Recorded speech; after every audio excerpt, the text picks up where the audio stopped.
Graph shirt format মাত্র একটি শিখলেই হবে। দেখো এখানে আমি একটা বিষয় উল্লেখ করলাম আর এখানে দুইটা গ্রাফ সার্ট নিলাম। দুইটা কিন্তু দুই রকম। আমি দুইটা আগে একটু বুঝাই দিচ্ছি, তারপরে মূল ফরম্যাটে আমি কিন্তু চলে যাব। দেখো প্রথমে এখানে একটা বিষয় আছে, the graph shows that the number of apple trees. তো দেখো প্রশ্নের মধ্যে, পরীক্ষার প্রশ্নে এভাবে কিন্তু একটা প্রশ্ন থাকবে। ওকে, বিষয় উল্লেখ করা থাকবে অথবা বিষয়টা গ্রাফের পাশে উল্লেখ থাকবে। দেখো এখানে দুইটা গ্রাফ নিলাম, দুইটার মধ্যে এই গ্রাফের মধ্যে এই পাশে কিন্তু বিষয়টা উল্লেখ আছে আর এ পাশে কিন্তু বিষয়টা উল্লেখ আছে। তাহলে পরীক্ষার প্রশ্নে প্রশ্নর মধ্যে অবশ্যই বিষয়টা উল্লেখ থাকবে। যদি না থাকে তাহলে অবশ্যই গ্রাফের পাশেই পাবা, অথবা বিষয়ের মধ্যে উল্লেখ থাকবে অথবা গ্রাফের পাশেও বিষয়টা উল্লেখ থাকবে। ওকে, তো দেখো আমি দুইটা গ্রাফে একটু ক্লিয়ার করে দিচ্ছি, মনোযোগ দিয়ে দেখো। এখানে দুইটা গ্রাফ যেহেতু দুই রকম, দেখো এটা হচ্ছে সাল আকারে আর এটা হচ্ছে এই যে নাম্বার অফ কালার।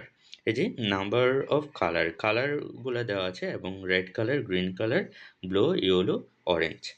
দেখো গ্রাফের আমাদের মূল বিষয় হচ্ছে কি জানো, এই যে আমাদের পার্সেন্টেজ যেগুলো আছে এগুলো একটু বের করতে হবে। যেমন এখানে এই পাশে যেগুলো আছে এগুলো হচ্ছে পার্সেন্ট আর নিচেরগুলো হচ্ছে সাল। আর এখানে দেখো পাশে যেগুলো আছে এগুলো হচ্ছে পার্সেন্ট আর এগুলো হচ্ছে এই যে নেম অফ কালার। এগুলো হচ্ছে একটা একটা ওয়ার্ড দেওয়া আছে।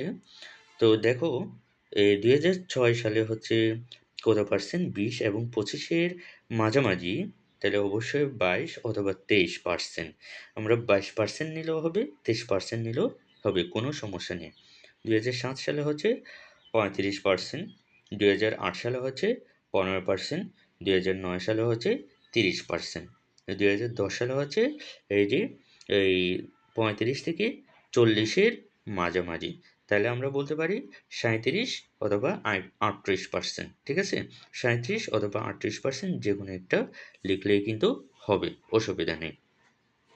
তারপর এটা একটু ক্লিয়ার করে দিচ্ছি, দেখো না, নেম অফ কালার আর এখানে রেড কালার, রেড কালারের মধ্যে হচ্ছে ৪০ থেকে ৫০, তার মানে এটা ৪০-এর উপরে এবং ৫০-এর মাঝখান থেকে একটু নিচে। তাহলে আমরা বলতে পারি ৪০ এবং ৫০-এর মধ্যে ৪৫ হচ্ছে ঠিক মাঝ বরাবর। তো এটা যেহেতু একটু নিচে, দেখো এই যে এ দাগ থেকে এ দাগের মধ্যে একটু নিচে, তাহলে আমরা বলতে পারি ৪০%। ৪৫% দিলেও হবে, তারপরেও আমরা ৪০% দিতে পারি। ঠিক আছে? তারপরে এটা দেখো গ্রিন কালারটা হচ্ছে ২০ থেকে একটু নিচে। তাহলে আমরা ধরতে পারি এটা যদি 10% হয়, এটা যদি 20% হয়, তাহলে এই গ্রাফটা একটু নিচে, তাহলে আমরা বলতে পারি 19% বা 18%। ওকে? যেকোনো একটা নিলে হবে। তারপরে এটা ব্লুটা দেখো ৫০ থেকে ৬০ ঠিক মাঝামাঝি। তাহলে আমরা বলতে পারি ৫৫%। তারপরে ইয়েলোটা হচ্ছে এই যে ৫০-এর নিচে এবং ৪০-এর উপরে। তাইলে এটা আমরা বলতে পারি ৪৮%। ঠিক আছে?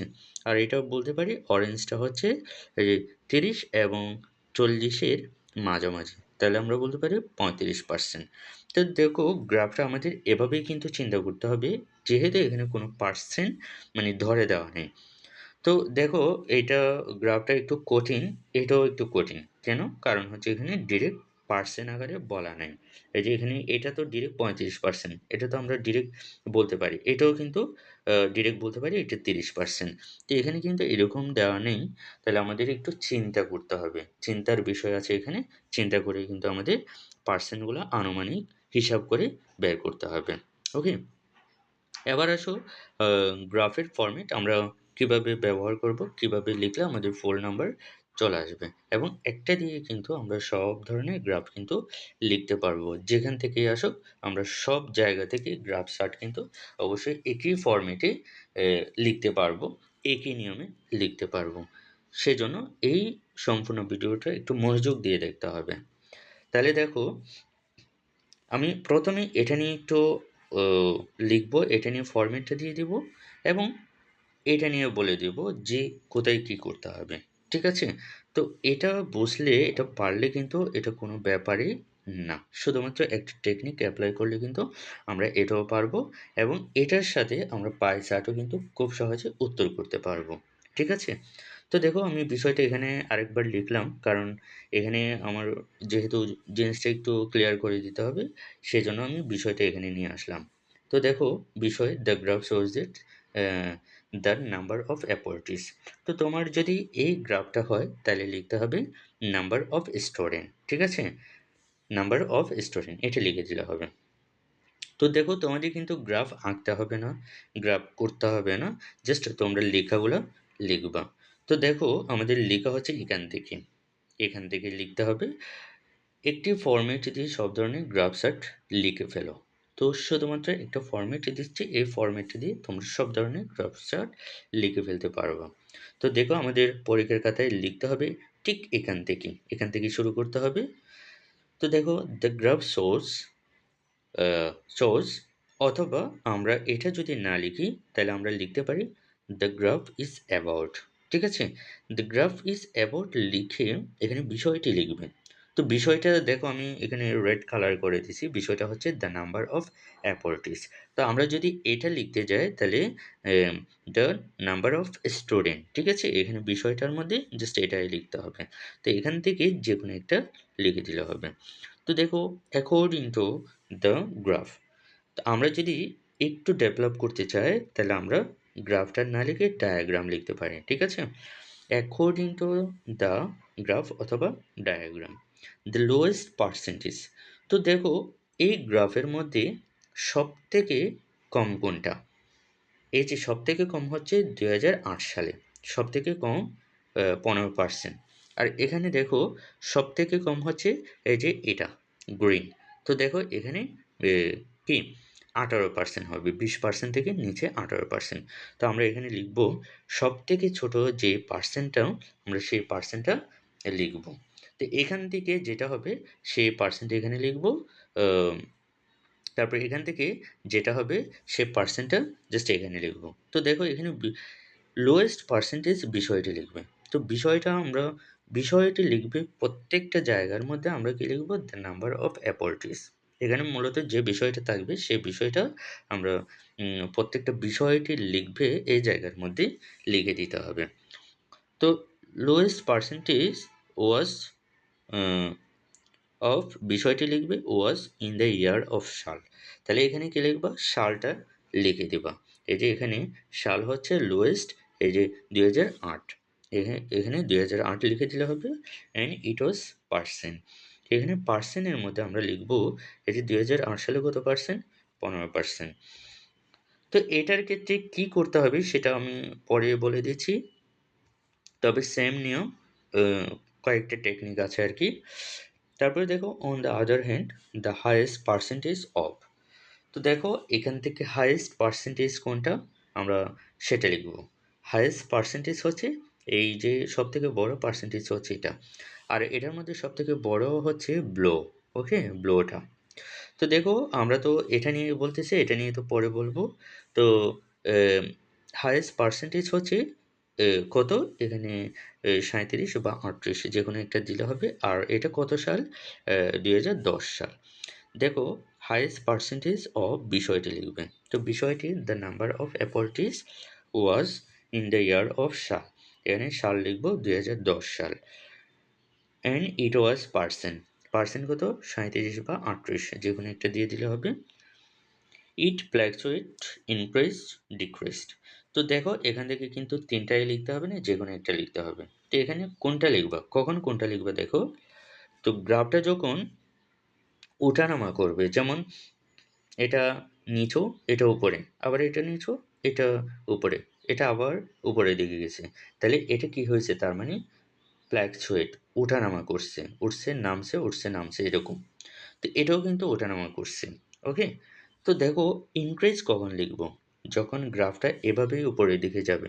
এই দুইটা চিন্তা করিও না, 2006 এবং 2007 এই দুইটা বাদে বাকিগুলো চিন্তা করো। 2008 এই যে উপরের দিকে, তারপরে 2009 আরও উপরের দিকে, 2010 আরও উপরের দিকে, ওই 2011 দিয়ে যদি আরও উপরের দিকে যায়। ওকে। তো এটাকে বলা হয় ইনক্রিজ। আর ডিক্রিজ কখন বলা হয়? ডিক্রিজ হচ্ছে এম যেমন এই ২ টা বাদ দিয়ে হিসাব করো, রেড এবং গ্রিন এই ২ টা বাদ দাও, বাকি এই ৩ টা হিসাব করো।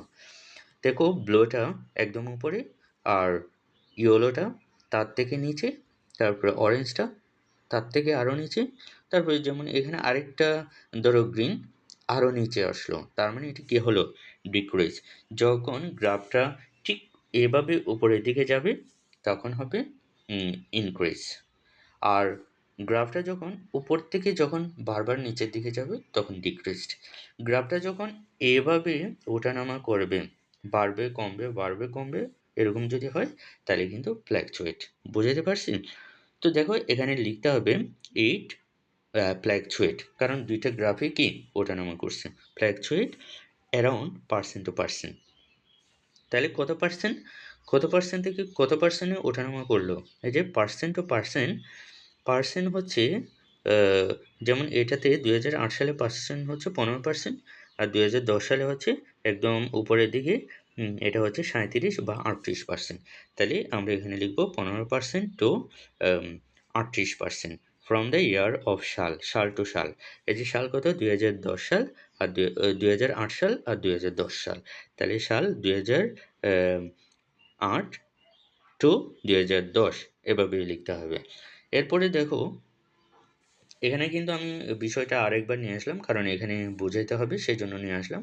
আর গ্রাফ দোনোটাও কিন্তু এখানে নিয়ে আসলাম। তো তোমাদের বিষয়টা কিন্তু লেখার প্রয়োজন নাই, তোমরা এখানে লিখছো না, এটুকু লিখছো না, এরপরেই তোমরা এখান থেকে লেখা শুরু করবা, এই যে এখান থেকে। ওকে, তো দেখো ইনশাল। তো এখন আমরা কি করব, এই যে সাল দিয়ে প্রত্যেকটা সাল আমরা শুরু থেকেই আবার শুরু করব। আমরা এখানে ছোট এবং বড় দুইটা কিন্তু লিখে ফেললাম। এখন আমাদের কি করতে হবে? গ্রাফের মধ্যে প্রথম, দ্বিতীয়, তৃতীয়, চতুর্থ, পঞ্চম এভাবে কিন্তু আমাদের বলে যাইতে হবে। তো দেখো ইনশাল, ইনশাল, সাল হচ্ছে কত? 2006। বিষয়টি লিখবে, বিষয়টা হচ্ছে the number of apple trees. Okay, বিষয়টা লেখার পরে ইট ওয়াজ পার্সেন্ট, এটা কত পার্সেন্ট? এই যে 22 বা 23%, যে কোনো একটা দিলে হবে। In the next year it was percent, তাহলে পরের বছরে হচ্ছে 2007, এটা কত পার্সেন্ট? 2007 সালে হচ্ছে 35%, তাহলে it was percent, percent 35%। During this period it varied from percent to percent. তাহলে এটা কত পার্সেন্ট থেকে কত পার্সেন্টে গেল? এই যে এটা হচ্ছে প্রথম অংশটা ছিল এই যে 22%, তারপরে গেল হচ্ছে 2007 সালে 35%। তাহলে আমরা এখানে লিখব ভ্যারিড ফ্রম কত থেকে কত পার্সেন্টে গেল? এই যে 22% টু এই যে 35%। ওকে, 35%। তারপর হাউএভার ইনশাল, তাহলে এরপরে আমরা 2008 সাল, 8 সাল কিন্তু আমরা প্রথমে একবার লিখছিলাম, এটা গেল। এটা বাদে কিন্তু আবার আমরা লেখা শুরু করব এই যে 8 সাল, কারণ ধারাবাহিক লিখতে হবে। তো হাউএভার ইনশাল 2008 সাল লিখব, বিষয়টা লিখবে the number of apple trees, এখানে বিষয়টা লিখব ওয়াজ পার্সেন্ট।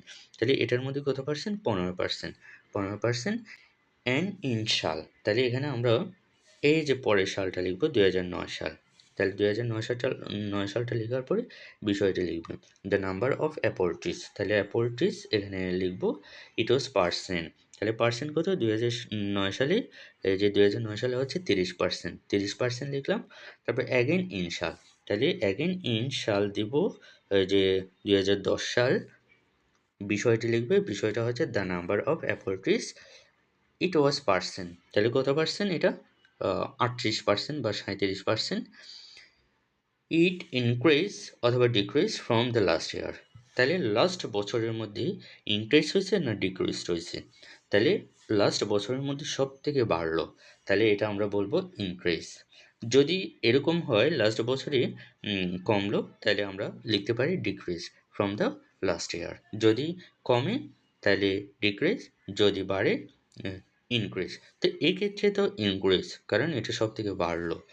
তারপর ডোজ অথবা ফাইনালি, আমরা ফাইনালি বলতে পারি the graph shows that race in poll, তাহলে এই যে গ্রাফটা কীরকম ছিল? ওঠানামা করলো, তাহলে আমরা বলতে পারি রেস ইন পল। অথবা রেস ইন পল এটা যদি না লিখি তাহলে আমরা বলতে পারি someone to increase and someone to decrease. কারণ এখানে কিছু বাড়লো, কিছু কমলো। সেজন্য আমরা রেজ অ্যান্ড ফলের জায়গায় আমরা বলতে পারি someone to increase and someone to decrease of বিষয়টি লিখবেন। তাহলে এখানে কি লিখব? The number of apple trees এটা লিখে দেব। ওকে? তো এটা লিখে দেওয়ার পরে আমাদের কিন্তু গ্রাফ চার্ট সম্পূর্ণ লেখা হয়ে যাবে। তো দেখো গ্রাফ চার্টের জন্য আমি এই মাত্র ২ টা পেজ দিলাম। এই ২ টা পেজ কিন্তু আমরা যদি একটু মাথায় রাখতে পারি টেকনিক্যালি আমি যেভাবে বললাম সেভাবে আমরা পরীক্ষার মধ্যে যেইখান থেকে আমাদের গ্রাফ আসুক আমরা কিন্তু উত্তর করতে পারবো। ওকে? তো এভাবে আমরা গ্রাফ চার্ট আমরা সম্পন্ন করতে পারবো। তো দেখো আমি তো এটা দিয়ে বোঝায় দিলাম। কিছু, কিছু ক্ষেত্রে এটাও কিন্তু চলে আসলো। আর এটার ক্ষেত্রে আমরা যেহেতু এখানে প্রত্যেকটা ওয়ার্ড পাচ্ছি দেখো red colour, green colour, blue colour, yellow colour, orange colour. তাহলে এখানে কিন্তু সাল আছে। এই যে ২০০৬, ২০০৭। তো এখানে আমরা লিখলাম কি? প্রত্যেকটার ক্ষেত্রে এই যে সাল লিখলাম আর এখানে ওয়ার্ড লিখে নেই। এই যে রেড কালার, গ্রিন কালার এভাবে কিন্তু আমরা লিখে নেই। তো এইটা লেখার জন্য এই গ্রাফটা লেখার জন্য আমরা কিন্তু পাই চার্টের নিয়মটা ফলো করব। তো পাই চার্ট নিয়ে কিন্তু আমার একটা চ্যানেলে ভিডিও দেওয়া আছে খুব সুন্দর করে। তো ওইটা অ্যাপ্লাই করলে কিন্তু আমরা এই এই গ্রাফটাও আমরা উত্তর করতে পারবো। আর আমরা যদি এই গ্রাফটা সুন্দর করে কমপ্লিট করতে পারি তাহলে অবশ্যই পাই চার্টটা কমপ্লিট করতে পারবো। পাই চার্টের নিয়ম অনুসারে আমরা এই গ্রাফ চার্টটা কমপ্লিট করতে পারবো। ওকে? তবে পাই চার্টের ক্ষেত্রে আমরা তো পাই চার্ট লিখবো। তাহলে আমরা যেহেতু গ্রাফ চার্টটা করবো তাহলে পাই চার্টের ক্ষেত্রে আমরা গ্রাফ চার্ট লিখে দেবো। ওকে? প্রত্যেকটা পাই চার্ট যেখানে থাকবে সেখানে আমরা গ্রাফ চার্ট লিখবো। ওকে? এটাই হচ্ছে আজকের ভিডিও।